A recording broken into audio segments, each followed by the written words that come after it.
Space Harrier 2 was developed and published by Sega back in 1988 as a launch title for the Mega Drive in Japan. It was then made available for the US launch of the Sega Genesis in 1989 and for the PAL European Mega Drive in 1990. The original Space Harrier was one of many popular arcade games made by Sega that used sprite scaling technology to achieve a 3D effect. Other titles include Hang On, Outrun and Afterburner, which most people are familiar with. Unfortunately, the system hardware for the Mega Drive and Genesis wasn't able to handle sprite scaling, so a compromise had to be made where each enemy and part of the landscape was pre-rendered at different sizes to give a similar illusion. This resulted in the projectiles being harder to avoid and the game looking a little bit choppy, but for the time this was forgivable and still much more impressive than any of the ports of the original game on other systems. Visually, Space Harrier 2 holds up pretty well to its arcade predecessor, keeping with the surreal, psychedelic, Space Greek inspired theme. There's a fair amount of familiarity with enough new enemies and bosses to keep it interesting over the 12 stages which you can play in any order, followed by an additional final stage if you can complete them all, something I've never been able to achieve due to its high difficulty. The gameplay here is as fun as ever and ideal for playing in short bursts.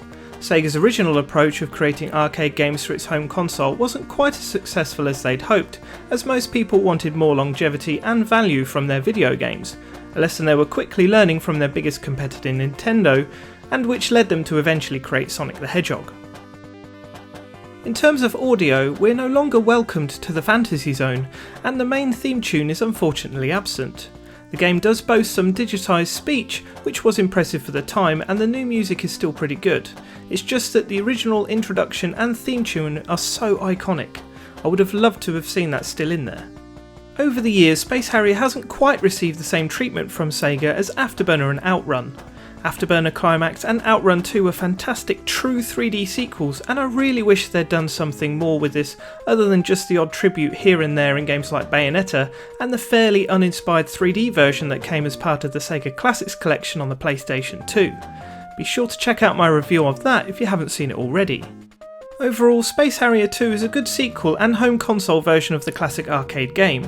If you're after something that plays much more like the original though, I've heard that the Sega Saturn and 32X versions are possibly the best, but you can also play this on the Nintendo 3DS, in Shenmue on the Dreamcast, or as an unlockable in the Mega Drive and Genesis collection that was available on the Xbox 360 and PlayStation 3.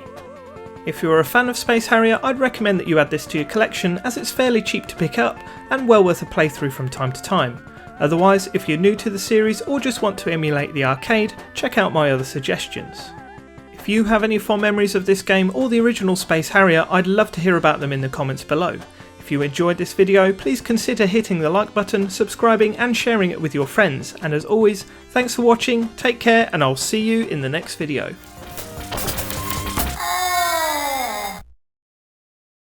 Get ready.